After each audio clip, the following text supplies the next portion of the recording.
posibilidad ng tagumpay o kabiguan, ng ligaya o lungkot. Kaya marapat lamang na tanggapin si Jesus bilang tagapagligtas at Panginoon. At matapos yun ay panariwain ang katapatan at paglapit sa Kanya bawat araw o day by day. Ang day by day ay naglalayong umalalay sa pang-araw-araw na pamumuhay. Narito po si Kuya Ed Lapis sa mensaheng pinamagatang 7 Religious Dangers.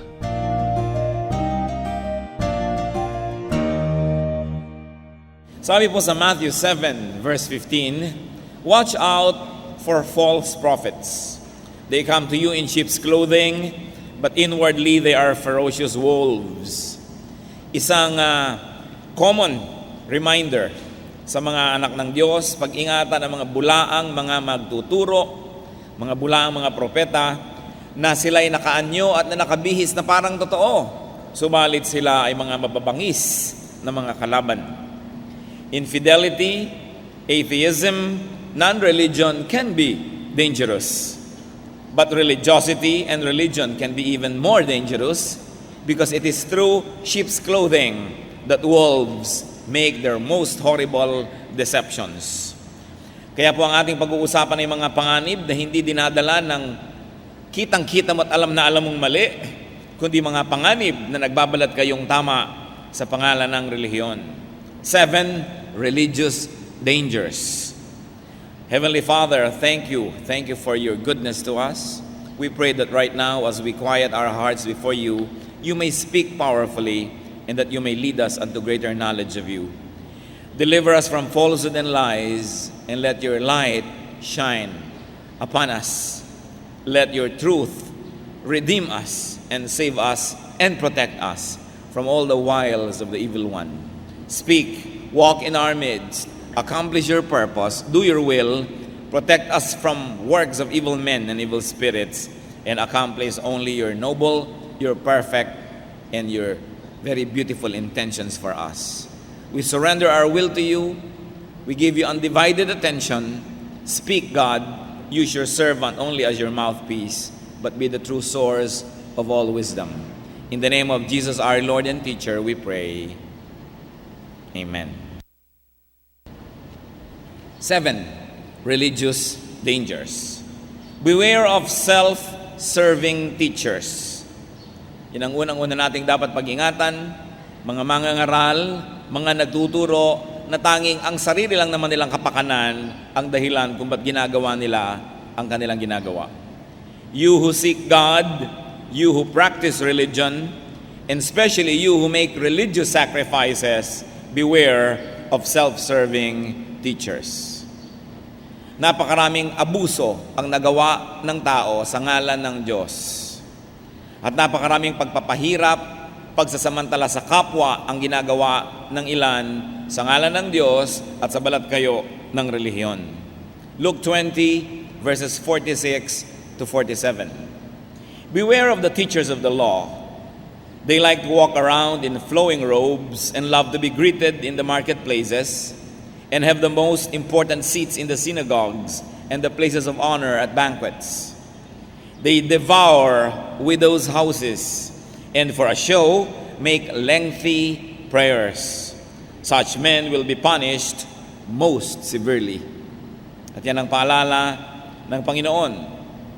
Sinabi mismo ng Panginoong Yesus, pag-ingatan ang mga nagtuturo ng mga kabanalan na yan sapagkat sila ay mahilig na magpasikat, mahilig sila ang tampulan ng pansin, binibigyan ng pinakamagagandang pwesto at upuan sa mga handaan, kinikilala, sinasaludo sa mga publikong lugar at pinagsasamantalahan nila ang bahay ng mga balo at bilang isang palabas ay mahilig silang manalangin ng ubod ng hahabang mga dasal. Sabi, malupit ang dadanasing parusa ng ganyang mga tao. Apply this caution today. Beware of religious teachers whose motives and pleasure is to feel important, to take advantage of widows, or more generally of weak women, or more generally, of weak persons, men, women, young, or old. Sapagkat ang pinagtitiwalaan po natin at binibigyan ng ating religious trust and devotion can be the source of the most horrible abuses. Hindi lingid sa atin ng mga bumabali-balita, ng mga pagsasamantala, ng mga religious leaders, sa mga tumutulong sa kanila, sa mga kasama nila, sa kanilang mga pinapayuhan, ipinapanalangin at dinadalaw. Hindi bago sa atin yan. Daang-daang taon ang alam nating pang-aabuso. Sa lahat halos ng uri at brand ng relihiyon ay nangyayari ito. Sapagkat sa kabila ng mga costume, sa kabila ng mga label, ay nandun yung tao, yung espiritu ng tao na marupok, yung espiritu ng tao na ang kanyang tendency, pag nakakita ng kahinaan ng kapwa, ay pagsamantalahan ito. Kaya pinag-iingatan ang pinagtitiwalaan, sapagkat ang pinagtitiwalaan lang ang nakapagtataksil at nakapagsasamantala. Beware of freeloaders, mga puro mahilig sa libre, lahat ay gusto sa kanila mapunta. Beware of mercenaries, hirelings, religious leaders for hire, who seek religious employment. Titingnan po natin ang Panginoon, He never sought religious employment. He did not join an existing group to be given salary. He did not have to defer to overseers and bishops. He was a teacher with a message, and He went around teaching His message. Ang katunayan nga, the Lord did not put up organizations. Wala siyang mga organisasyon, wala siyang mga sistema, sapagkat siya'y nagmamadali sa kanyang mensahe. At isa po sa mahirap, bagamat dapat ipagpasalamat kung lumalaki halimbawa ang isang grupo, ang isang church, ay hindi maiwasan na magkaroon ng organisasyon. Hindi maiwasan na sa dami ng paglilingkuran ay nagkakaroon ng mga full-time workers. Hindi maiwasan na sa inaasahan ng lahat na uri at level ng paglilingkod ng church ay kailangan mo ngayon ng mas professionalized approach. At pag nangyari na ang mga ganyan, bagamat may mabuting bunga, the organization now needs to be fed. And an organization that pays rent, an organization that pays electricity and all other bills and pays salaries will now be dependent on money. And the moment money becomes an issue, the leader can be confused. Na maaaring ang tingin na niya sa mga tao ay gatasan, mga bakang ginagatasan. Maaaring ang kanya ng kagustuhan na dumami ang member para dumami ang nagdo-donate at nagbibigay sapagkat marami ang binabayaran. At habang lumalaki naman yung church, ay lumalaki ang pangangailangan ng building, lumalaki ang pangangailangan ng mga tugtog, mga kung ano-ano, lumalaki lalo ang pangangailangan ng pera. Kaya nakakalito.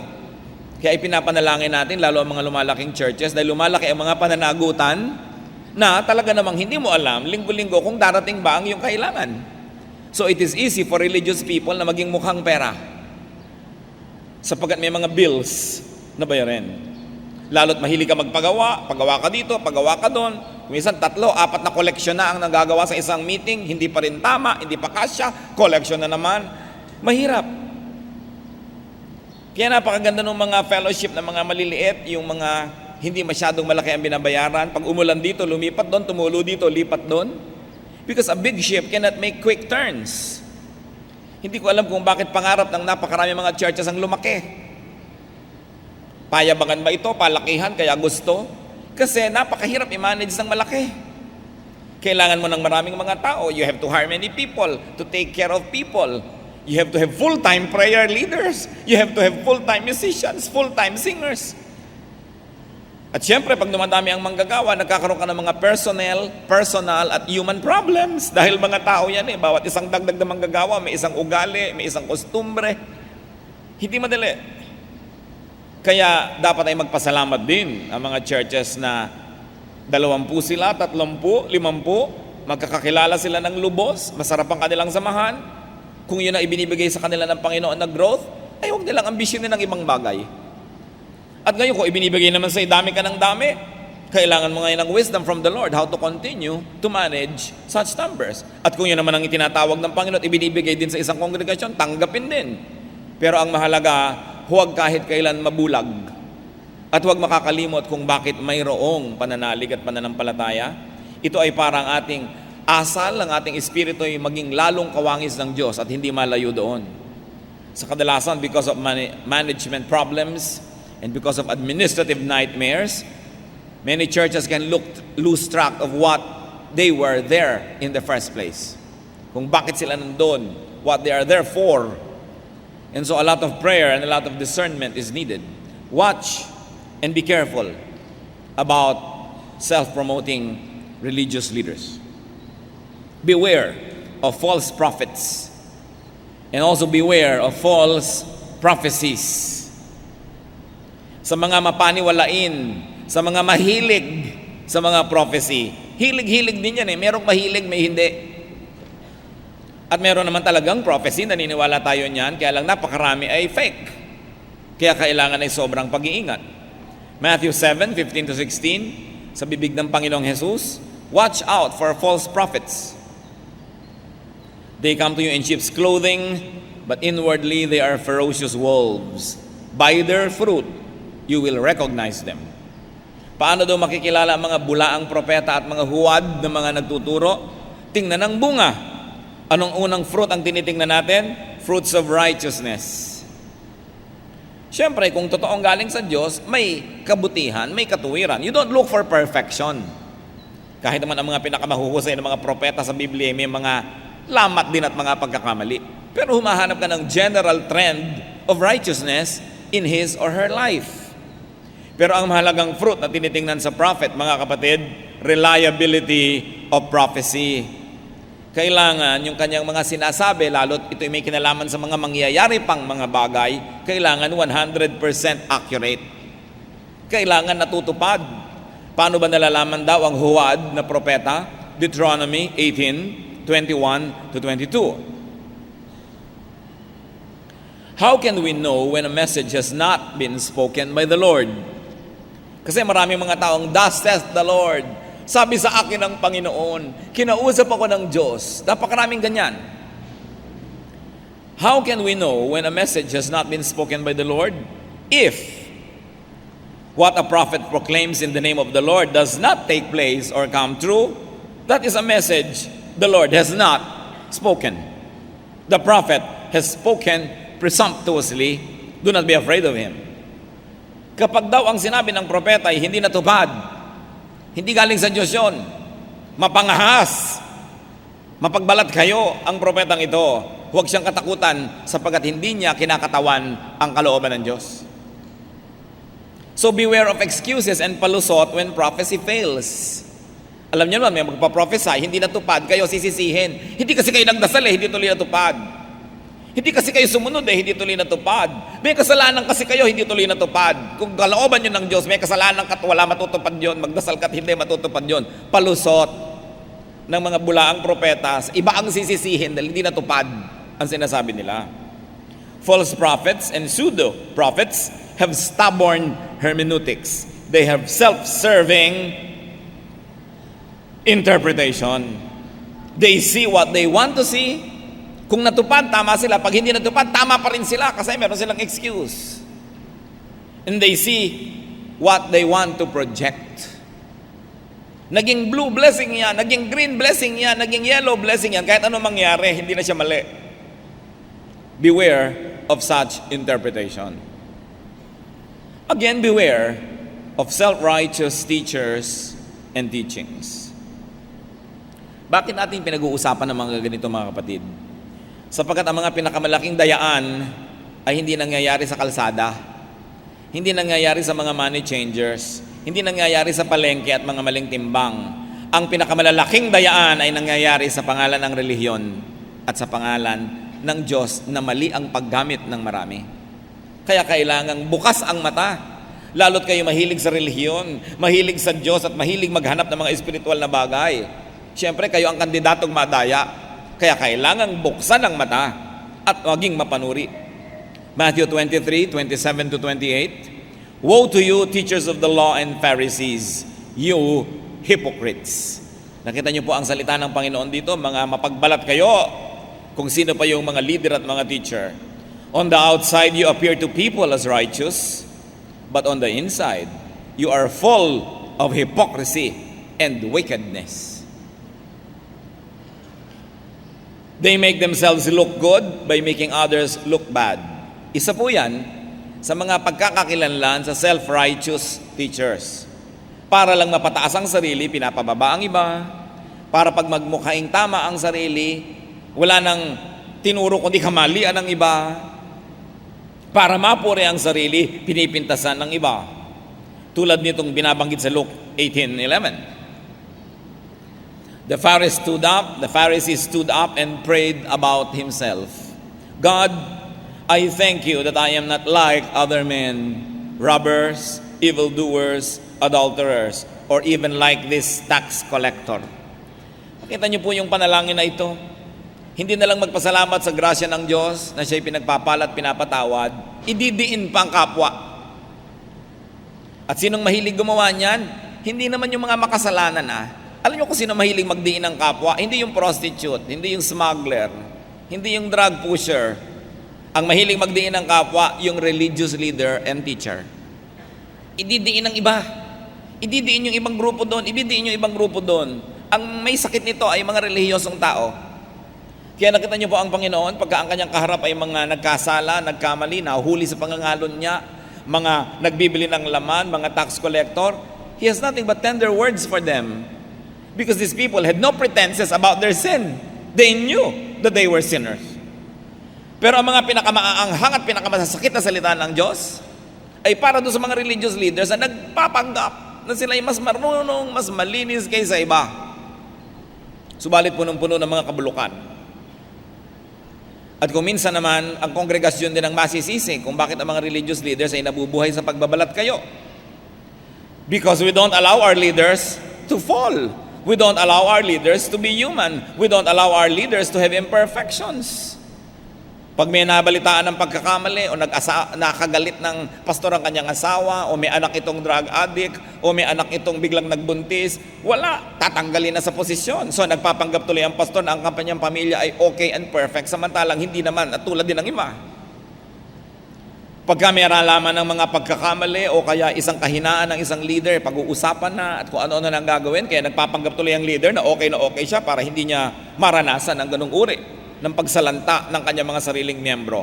If we only allowed our leaders to be human like us and prayed for them and encouraged them and assure them that we will still pray for them and care for them, though at times they may fall too like us, there will be less hypocrisy. Paano ang mga expectation ng mga tao? Perfect ang mga leader nila. May perfect ba? So magpapanggap na perfect. Kaya nakita nyo ang pinakamangamal, masasakit na salita ng Panginoon sa mga religious leaders. Kasi sila yung pinakamaraming pagpapanggap. At least yung prostitute, hindi na siya nagpapanggap kung ano siya. Alam mo na kung ano siya. Kaya mas madali siyang matulungan. Hindi naman ibig sabihin mas mabuti ang kanyang kalagayan. Pero yung sugat na nakabuyang-yang at nakahantad, mas madaling gamutin kaysa sa sugat na tinatakpan. Sapagkat ang sugat na tinatakpan ay nabubulok at ninanana at ang pagdurusa ay sinasarili. Nakita nyo ang mga nurses, kung lilinisin ang sugat, ang unang ginagawa, tinatanggal ang takip. At kung may mga langib-langib na natutuyo dyan, tinatanggal kahit masakit para malinis yung kaloob-looban. Diba? Matanggal ang mga nana, no? Para gumaling. Pero pag tayong mga Kristiyano, walang ginawa kundi pag-usapan ng mga kapwa nating nagkakamali, pagpiestahan yung nagkakaroon ng problema, papipilitan silang magbalat kayo. Kaya ang pinakamaraming ipokrito, hindi nyo makikita sa lansangan, makikita nyo sa loob ng church. Sa totoo lang. Sapagkat ine-expect natin ang kapwa natin laging perfect. Ine-expect natin lagi ang tao may asawa at kasal siya doon. No? Ine-expect natin na pagka may anak, may magulang na kasal sila. Hindi laging ganun ang katotohanan ng buhay. So anong nangyayari doon sa mga churches na yung mga member may anak kung kani-kanino, nagpapanggap na lang, nasa ang asawa mo, nasa abroad. Yung pala hindi masabing wala po akong asawa kahit marami akong anak. Kasi pag-uusapan, tatanggalin sa choir, aalisin sa pagka-usherette, as if everybody else is perfect. So paano nagagamot yung hypocrisy? Ang tunay na gamot dyan, unang-una, acceptance. Yung tatanggapin natin at mamahalin natin ating kapwa, kahit sino pa man siya at ano pa man pinanggalingan niya at ano ang pusali ang inahunan niya, saang dilim man siya hinugot. At tapos magtutulungan tayong umasenso, luminis, umayos ang buhay.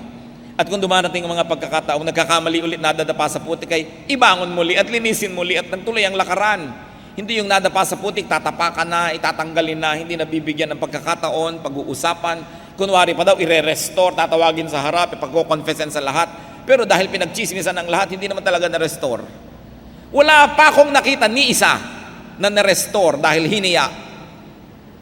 Dahil dinala sa pulpito, dinala sa entablado, aminin mo sa kanila na nangalon niya ka, ituro mo dito kung sino yung partner in crime mo, wala pang na-restore. Matapos gawin nyo ng luhaan, nawawala rin yung tao, nagtatago, pupunta sa ibang church.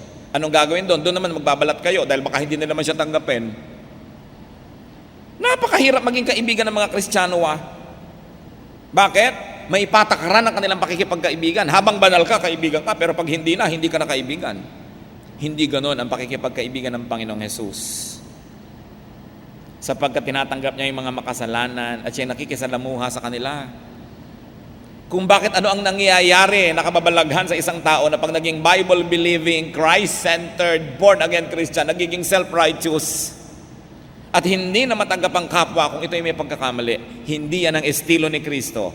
Estilo yan ng mga religious leaders. Kaya dapat kinikilala natin, kanino ba ako kumukopya ng kilos? Kay Kristo o sa mga religious leaders lamang? So pag-ingatan daw ang mga yan. Genuine spirituality is incompatible with self-promotion. Elevating oneself, one's group, even one's congregation above others is not compatible with the teachings of Jesus. Pag-iingatan nyo yung mga nagtuturong, tayo lang ang tama. Alam niyo, yung tayo lang ang tama, lahat sila yung mali. It is a very strong emotional come on. Yan yung you and me against the world kind of syndrome. And sometimes people, because of their emotional weakness, like to belong in a group like that. Yung iba kami kaysa sa iba. Hindi pa sila kontentong tulad din kami ng iba. Pwede rin ako umattend sa isang Sunday. Pwede rin umattend kayo dito sa isang worship service. Hindi, kailangan kami lang, kayo lang. May mga taong gusto nila yon. At itong ganitong kahinaan ang napagsasamantalahan ng mga nagtuturo na pinopromote ang sarili lamang. Another area to be aware of is extremism. Yung pagiging sobra sa anumang bagay. Yung mga ganyang tao Pagka nahilig sa isda, talagang hindi nakakain na ba? Isda lamang. Extreme. Pag napahilig sa alak, alak lamang. Pag napahilig sa ganun, ganun lang. Yung mga extreme. Ecclesiastes 7:18, the man who fears God will avoid all extremes. At saka yung mga extremism na yan, yung extremism sa health, extremism sa religion, lahat yan, hindi daw ginagawa ng matinong tao, sabi ni Solomon, ng taong may takot sa Diyos. Iniiwasan niya ang pagiging extreme. So we avoid and we beware of extremist fear. Marami pong mga religious teachers, ang specialty nila manakot. And many false prophets thrive on sowing fear, or they thrive in a climate of fear. Kaya ang relihiyon sa kanila pananakot. Tinatakot ka lagi sa impyerno, tinatakot ka lagi sa mga kumukulong asupre, sa mga umuulang apoy, tinatakot ka lagi sa ganitong mga bagay sapagkat ang taong takot ay malaki mag-donate. Kaya lagi ka nalang tinatakot. Samantalang, ang itinuturo ng Panginoon, have peace. Magkaroon ka ng kapayapaan. Mahal ka ng Diyos. Lumapit ka na pala sa Diyos, nagpasakop ka sa Kanya, manahimik ka. At magkaroon ka ng katahimikan. Pero pag kasi ang tao ay tahimik at kontento, mahila mag-donate, mahina, maliit ang donation. So kung gusto mong lumaki ang donation, magtuturo ka ng mga fire and brimstone, mga ayan na ang second coming, ayan na, nasa pinto na, tanggalin na ang mga hikaw, ihulog na ang mga kwenta sa buslo. Pero 2,000 taon ang naghihintay ang hayana. So samantalang tayo dapat handa sa pagbabalik ng Panginoon, hindi dapat itong gawing panakot. Hindi dapat itong ginagamit na emotional blackmail sa mga tao para sila ma-manipulate. Iwan ng asawa, iwan ng trabaho, iwan ng lahat, maglingkod na sa Diyos dahil andyan na siya. Papagalitan ba kayo ng Diyos kung inabutan kayo nagtitinda sa palengke? Papagalitan ba kayo ng Diyos kung inabutan kayong may trabaho sa iba, hindi sa church? Magagalit ba ang Diyos kung kayo patuloy na nag-aalaga ng inyong mga anak, naglilingkod sa inyong mga asawa? So mag-iingat niya sa pinapaalis kayo sa lahat ng ginagawa ninyo para lang gawin nyo na ito. Dahil ilang beses na yan, magsusuot pa ng helmet, susuot pa sa mga ilalim ng lupa. Tapos after 3 days, maglalabasan din dahil hindi dumating ang Diyos. Napakasarap na abutan ka ng Diyos na may ginagawa ka.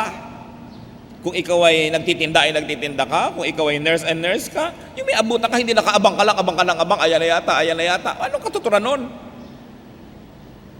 1 John 4:18, there is no fear in love, but perfect love drives out fear.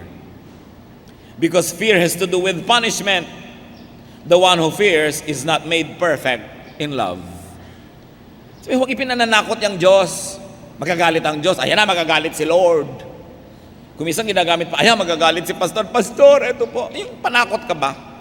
Ang dami nga dyan mga nanay, panakot ako sa bata. Huwag niyo akong gawing halimaw. Pag may malikot, si Pastor, magagalit siya.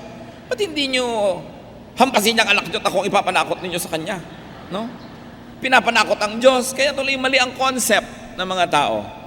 Because real spiritual development, ang ending niyan dapat peace. Peaceful ka.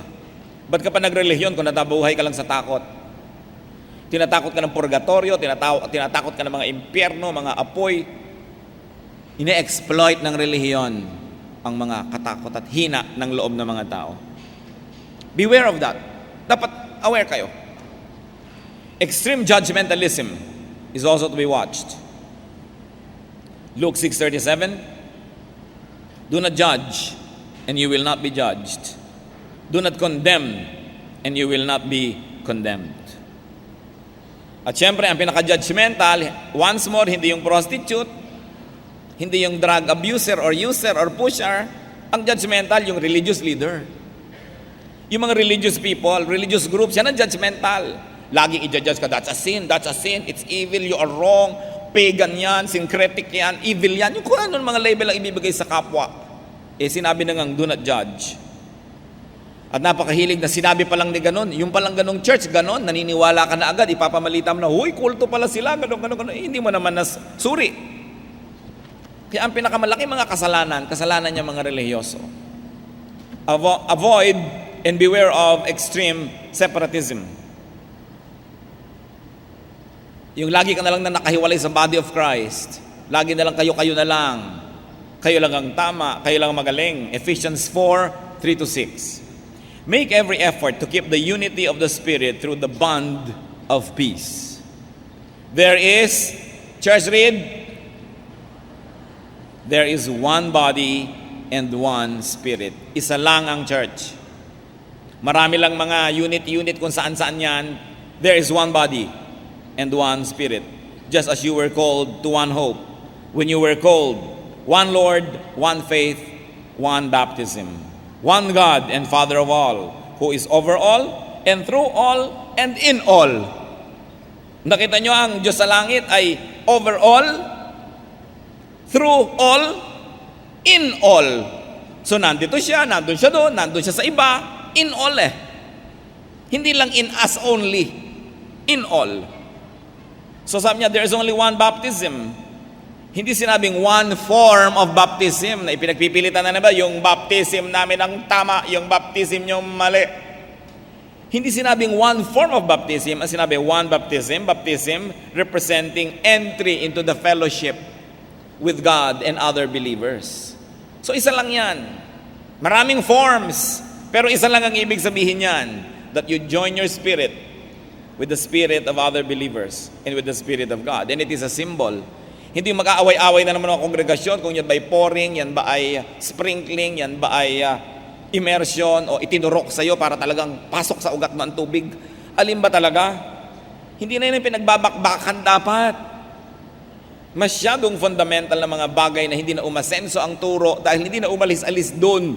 Tayo'y tama, mali sila. Yun lang ang ending nun. So beware of exclusivism and exaggerated congregationalism. Pare-pareho yan mga kapatid, yung tayo-tayo lang, kongregasyon lang natin ang tama, lahat ay mali. There's another form of extremism that we should beware of, yung tinatawag na, inimbento ko lang na, sanitariness. Yung sobrang hilig sa linis. That there is physical and ritualistic cleanliness applied to everything. So, ano po itong mga ito? They make everything physical. So meron silang banal na dako, so hindi ka pwedeng pumasok doon. Nagagalit sila, you are bringing sin into my house, so hindi ka welcome. May mga ganon, na mananampalataya hanggang pinto ka lang, hanggang tarangkahan ka lang, because you might bring sin into their house. Yung sobrang paglilinis na physical na ang aspect sa kanila ng kalinisan. And they become extremist. Mahihirap makasama, mahirap makasundo, lagi na lang umiiwas sa kapwa. Another form of extremism is ethnocentrism. Yung sobrang makalahi, makalipi. Bagamat mahalaga yon for nationalism, for national development, pero yung ethnocentrism kung minsan ang sobrang nagpapadivide din sa mga bayan tulad sa Pilipinas, no? Kaya pumunta ka sa Amerika, sa ibang bansa, halos walang Filipino organization. May Bicol Group, may Ilocano Group, merong ganitong Cebuano Group. Yung kami-kami, kayo-kayo, kaya hindi tayo makabuo ng isang bansa. Sobrang pagkakanikan niya. So John 4:9, ayaw bigyan ng tubig ng babae si Jesus. The Samaritan woman said to him, "You are a Jew, and I am a Samaritan. I am a Samaritan woman. How can you ask me for a drink? For Jews do not associate with Samaritans." So nakikita nyo, Jew ka, Samaritan ako, magkahiwalay tayo dapat. Dapat maging Samaritan ka para ako makitungo sa'yo. Sabi naman ng Jew, dapat maging Jew ka para ako makitungo sa'yo. Yan ang naging sakit ng mga misyon na kumalat sa buong daigdig na nanggaling sa kanluran. Dala-dala ng mga kanluraning mga misyonero ang kanilang kanluraning kultura, ang kanilang musika, ang kanilang kasuotan, ang kanilang architecture at inimpose yun sa lahat ng bayan na pinuntahan nila na parang iyon ang kultura ng Diyos. So ano ang sacred music? Formal 19th century music, yun ang sacred. Anong musika ng iba? Evil. Ano ang house of God? Gothic architecture. No? Ano ang tugtog sa church? Hymnal dapat. Outside of that, evil na. Yan kasi, yung culture ng missionary na pinanggalingan niyang bayan, ipinilit niyang ipalulon sa kultura ng mga dinapuan niyang mga tao na dinahlan niya ng katuruan ng Diyos, pero dinala niya rin sarili niyang kultura, and because they feel superior about their culture, they impose it on you. Kaya ethnocentrism. Umuso yan noon at yan ang isa sa mga pinakamalaking pagkakamali ng policy ng mga misyon. Burahin ang kultura ng mga dinatnan nilang mga bayan at i-impose yung sarili nilang kultura. Ano ang naging bunga? Inferiority complex. At sila yung bida, ikaw yung kontrabida. May bago namang umuuso ngayon na to be a true Christian, you have to be a Jew. Kailangan Jewish ang iyong salita, Jewish ang mga words na ginagamit mo sa church, Jewish word ang tawag mo kay Jesus, Jewish ang iyong kasuotan, ang iyong tugtog, ang iyong sayaw. Iba sila, Hudyo sila Hindi naman tayo Hudyo. Pwede mong maunawa, makilala ang Diyos, maipahayag ang iyong pananalig sa pamamagitan ng iyong pagiging Pilipino. O kaya ikaw ay Chino, sa iyong pagiging Chino, sa iyong pagiging Vietnamese, o sa iyong pagiging Aprikano, kung ano ka man. Hindi mo kailangan maging Hudyo naman ngayon. Daan-daang taong kang pinilit mong maging Kastila, maging Amerikano, ngayon magiging Hudyo ka naman, litong-lito ka na kung anong dapat mong gawin para walang hanapin ng Diyos. Ang Diyos ay Espiritu. At sapagkat siya Espiritu ay maaari siyang manahan sa puso ni numan at maaari siyang manahan sa kultura man ng kahit sino. Walang isang specific human culture that is the culture of God. Because God is supraculture, He is above all cultures of humanity. And because He is above, He is universal, therefore He can be particularized in any culture. At lalong-lalo ang mga bayang api, mga bayang kawawa, mga bayang may inferiority complex, mga bayang may mga dramang third world, mga bayan na inapi-apit kawawa at walang sariling pagkakilanlan, yan ang dapat na bumawi ng kanilang kultura at ipahayag ito sa kanilang pagiging maka-Diyos. Sapagkat ang tunay na Espiritu ng Diyos ay nagpapalaya. Nagpapalaya sa lahat ng bagay. At ang unang-una palalayain ka sa iyong cultural inferiority. Sa iyong cultural imprisonment. So mahalaga na sikinita natin that we should be careful about ethnocentric teachings. Ginagawa kang Hudyo, ginagawa kang ganito, ginagawa kang Amerikano, ginagawa kang Koreano, hindi ka naman ganun. Hindi isa na namang pagpapanggap. Mahalaga mga kapatid. Panglima, na dapat natin pag-ingatan, beware of emotionalism. Kailangan laging may iyakan, may yakapan, merong touch. Meron pa mga tao, kailangan pang ipapanalangin mo, hawakan niyo po ang aking ulo. Kailangan pang hawakan yung ulo niya para niya maramdaman ang presensya ng Diyos. Kung gusto ko lang manguto, o pila kayo, hawakan ko lahat ng ulo niyo. Ang dami siguro pipila. Halika kayo at tatampi ako kayo ng aking pinagpalang kamay. Ang dami dyan, luluhod pa. Pero ang point, kailangan ba yun? Ang sinabi, pray for one another. And if it is convenient, lay your hands on each other. Pero yung tinuturoan noong araw mga kapatid na lay your hands, mga 20 lang sila doon sa church sila. 10 lang silang nagmi-meeting. Pero kung libo-libo, di hapon na, hindi pa tayo tapos.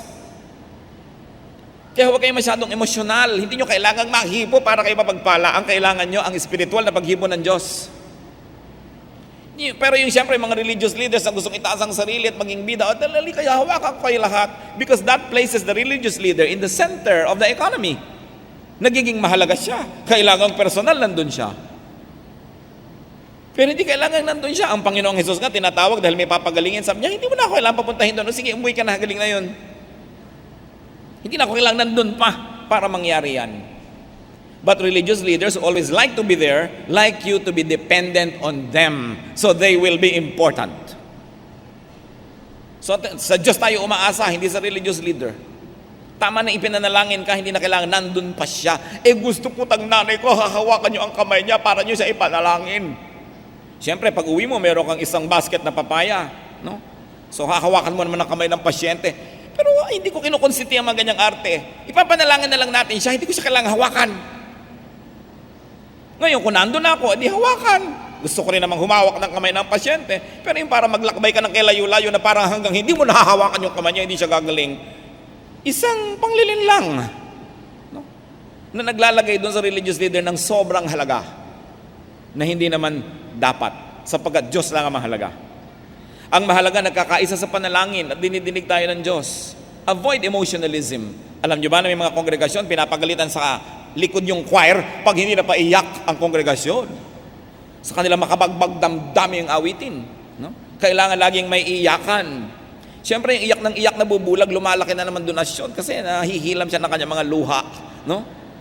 So, kailangan ang tao paiyakin mo, utuin mo pa. Kailangan ba yun? Ang mga matitinong tao, alam nyo may church kayo, alam nyo may pangangailangan, kailangan pa ba kayong paiyakin para kayo mag-donate? Di ba? Tinuturoan ka, alam mo yun. Hindi mo kailangan mamanipulate. Because many people from behind the pulpit are very manipulative. Ang lahat ng mga sinasabi pinapataas lang yung damdamin para ang ending mag-donate ka.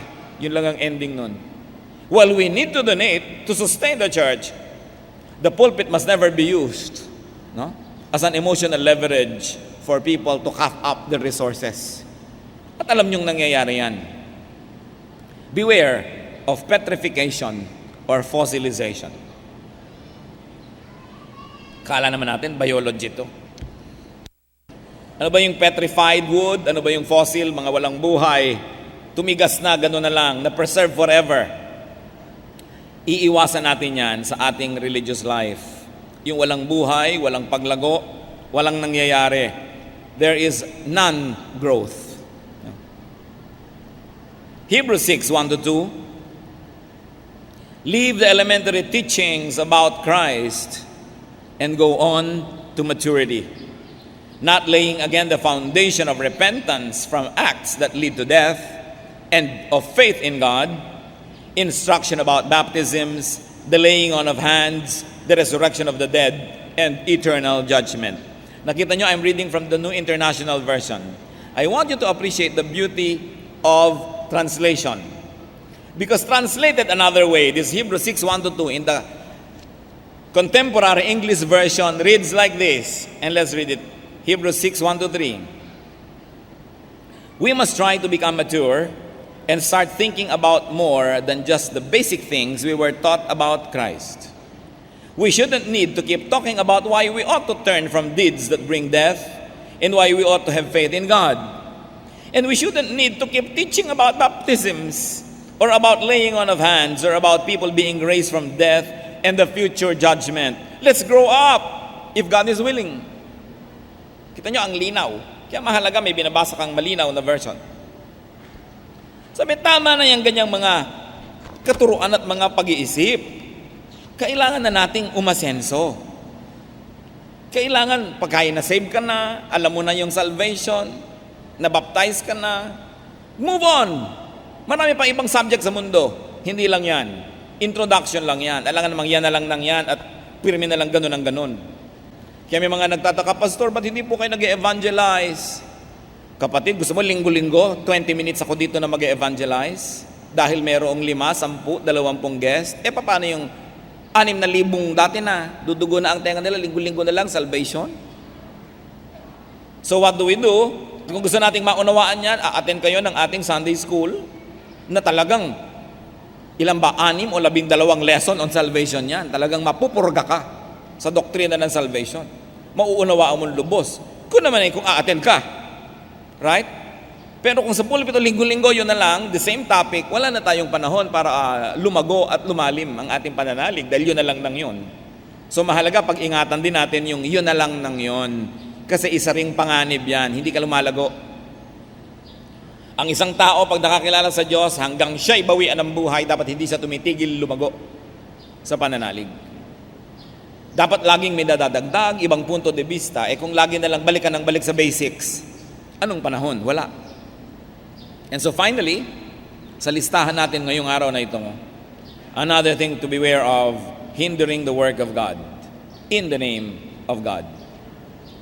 May isang example sa 3 John 1:9-10. I wrote to the church, but Diotrephes, who loves to be first, will have nothing to do with us. So if I come, I will call attention to what he is doing, gossiping maliciously about us. Not satisfied with that, he refuses to welcome the brothers. He also stops those who want to do so and puts them out of the church. So obviously, merong isang local church leader na naging problema. Ayaw magpaturo, ayaw magpasakop, may ibang tinatahak na direksyon, at yung mga ayaw sumama sa kanya ay kanyang tinatanggal sa church, sa fellowship. Isang malaking panakot yan yung i-expel ka, tatanggalin ka. 1,000 taon panakot yan ng Roman Church, you will be excommunicated. Sa takot mo na lang na ma-excommunicate, susunod ka na kahit ano ipagawa sa'yo. Kaya ang laki ng abuso ng simbahan. Kahit sa mga born-again churches, sa mga evangelical churches, meron dyan, i-expel ka. Nagkamali, expel, sipain, ipulpito, tanggalin. While it may have some useful effect to people na tatabla nun, most of the time, it backfires. At anong nangyayari? Nagiging panakot na tatanggalin ka. The church becomes a franchise. That outside of the church, you cannot find God. Hindi yun totoo, huwag kayo maniwala doon. Because God can be found by anybody who seeks Him, whether inside the church or not. Nagpapakilala ang Diyos sa lahat ng taong naghahanap sa Kanya. Ang sarap nga lang kung nasa isa kang church of fellowship, nagkakaturuan kayo, yung mga mas nag-aral, nakakapag-share ng kanilang mga pinag-aralan, yung magaling kumantay, nakakantahan ka, na-inspire ka, may mga gifted sa prayer, na ipagpe-pray ka, nagiging community. Pero kahit nag-iisa ka, makikita mo rin ang Diyos, alangan namang hindi siya magpakita sa iyo kung hinahanap mo siya. Pero, mas maraming advantages that we are together in a body. Because you help and you are helped. You give and you receive. That is what life is all about. Pero iba panakot yan, aalisin kita, nagiging masyadong powerful. So, be godly and be spiritual. Yan ang ating layunin sa buhay. And be careful about being religious to the point of being too congregationalistic. Do not be a branded believer. No? Branded. Ano bang brand mo? Yung brand ng kongregasyon, yung pangalan ng grupo. Yung mga bagay na naghihiwa-hiwalay sa mga anak ng Diyos mula sa isa't isa. Be careful about religious leaders with personal agenda who draw you away from the body of Christ, from the fellowship of believers, at gusto kayong solohin sa isang exclusive club. And if you are the leader, or if you are a leader, be more careful. Religious errors can be more damaging and fatal than other forms of errors. Acts 17:11. Now the Bereans were of more noble character than the Thessalonians, for they received the message with great eagerness and examined the scriptures every day to see if what Paul said was true. Nagtuturo itong si Paul sa mga non-Jewish people o sa mga Jewish people living in foreign lands who were already cut off from the traditions of Israel. So ang ginagawa po ni Paul, nagtuturo. Siyempre, ang itinuturo niya nakabase sa Scripture. Pag sinabi nating Scripture, mga kapatid, ang ibig sabihin, Old Testament. Kasi itong mga letter-letter na to na nasa New Testament, hindi pa yan nakakompile nung sinasabi nila yung mga Scripture. Ang ibig sabihin, yung nakakompile, yung Old. So pag may nagtuturo nung New Testament times, yung daw noble people of Berea will not just believe it. They will study the Scriptures to check if what this teacher is saying is true. So dapat grounded tayo sa Old Testament, grounded tayo sa teachings of the prophets, sa law, sapagkat yan ang magpapatunay o magpapabulaan sa mga katuruan na nadidinig natin. Kahit yung sinasabing all Scripture is God-breathed, ang ibig sabihin nun, yung Old Testament na nakakompile, sapagkat wala pang Scripture ng New Testament to talk about nung umiikot ang mga sulat na ito. Yung mga sulat nga na yan, hindi na malay na malalagay pala sila doon sa koleksyon. Pero ang tinutukoy nilang tiyak na dapat pag-ingatan at dapat sandigan yung tinatawag natin ngayon na Old Testament. So mahalaga yan. Be noble. When somebody teaches, check and double check. Especially the doctrine. Grow in the right direction. And what is that? Away from the basics. Dapat lumampas na tayo sa basics. Kung matagal na kayong Kristiyano, dapat may iba na kayo pinag-aaralan. Dapat lampas sa mga basic na yan. Dahil paulit-ulit na yan. Recycled na lang lahat yan. Kailangan umasenso. Hindi kayang ubusin sa isang buhay at sa isang haba ng buhay ang lahat ng pwedeng pag-aralan tungkol sa Diyos. Kaya dapat naghahanap tayo ng meat, not just milk. So anong sinabi ng Hebrews 6:1-3? Grow up. And in order to grow up, we must avoid dangers. Dangers, some of which we have discussed. Aming Diyos, salamat sa mga paalala nyo na maraming panganib. At maraming panganib ay maaaring magmula sa loob mismo ng church, sa bibig mismo ng mga church leaders. Kaya turuan nyo kaming lahat na maging maingat, mapanuri, at maging malalim ang pagkaunawa sa iyong salita na walang makakapandaya sa amin kahit pinakamahuhusay magsalitang mga guro o mga ngaral. Ituro mo sa amin, Panginoon, na kayo lang ang lubos na pagtiwalaan at ang lahat ay suriin muna. Turuan mo kami na matapos kaming maniwala sa isang tao, sa isang grupo, ay huwag kaming maging tamad na lagi pa rin mag-check so that we may be protected from error. Mga kapatid, magbulay-bulay tayo sandali at humingi tayo ng personal direction from the Lord. Kung ano mga dapat natin gawin upang ipagtanggol ang ating sarili, ang ating mga mahal sa buhay, mula sa mga mapandaya at mga papanganib ng mga katuruan at gawain ng mga relihiyon at mga relihiyosong tao.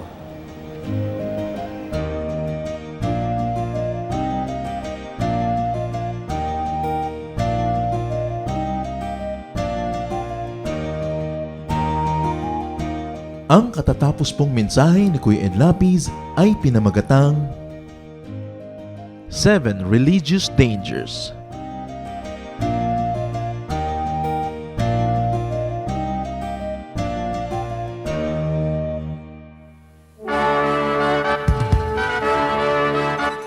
Halina't sama-samang sumamba at magdiwang sa Day by Day Jesus Celebration kasama si Kuya Ed Lapiz. Bulwagan ng Panginoon, PICC, one Sunday a month, Philippine International Convention Center, Rojas Boulevard, Pasay City. All other Sundays, sa mga day-by-day mini-bulwagan ang pagtitipon. Para sa buwan ng Disyembre, gaganapin ito sa December 8, 2024. 8 a.m. ang First Jesus Celebration, 10 a.m. naman ang Second Jesus Celebration. Para sa iba pang detalye, bisitahin ang ating official Facebook page, Day by Day Friends.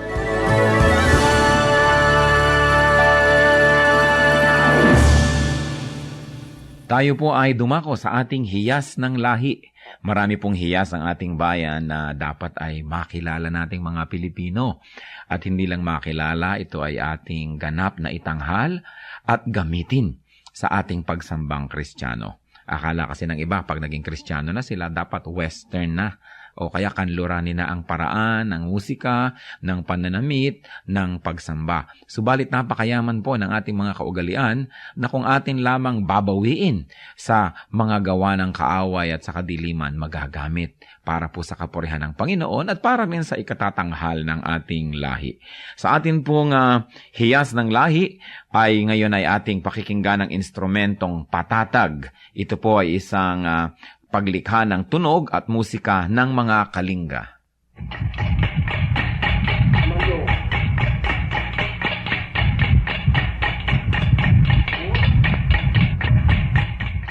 Ang patatag ay isang instrumentong panugtog ng mga kalinga sa Cordillera at ito ay yari sa isang bias ng buho na biniyak pahaba para maging 2 piraso. Ang isa o 2 kaputol ng buho ay ipinapatong ng manunugtog sa kanyang 2 hita kung siya'y nakaupo at ito'y salisihan niyang hinahataw ng patpat sa isang maindayog na ritmo habang ang kanyang kamay na walang hawak na patpat ay dadampi-dampi naman dito sa mga buhong ito.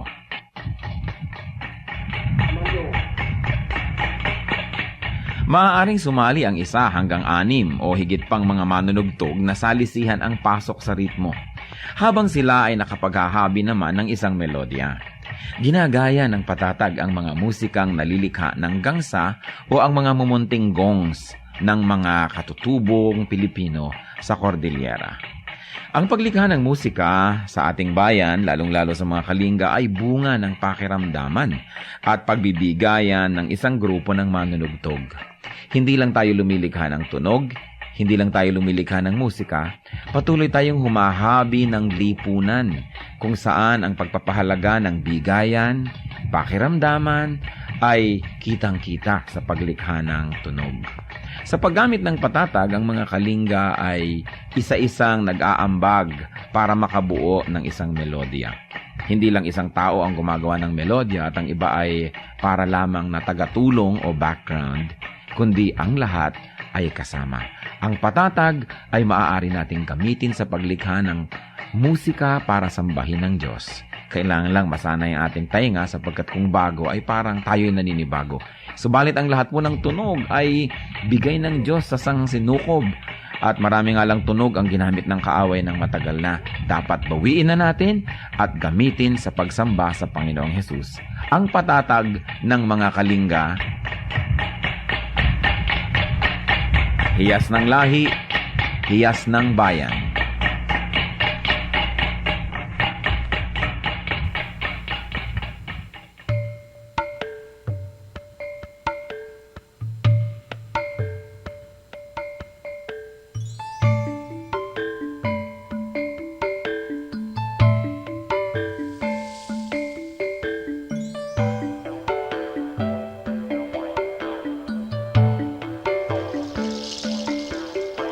Sa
Oras na po para pansamantalang magpaalam ang programang Day by Day.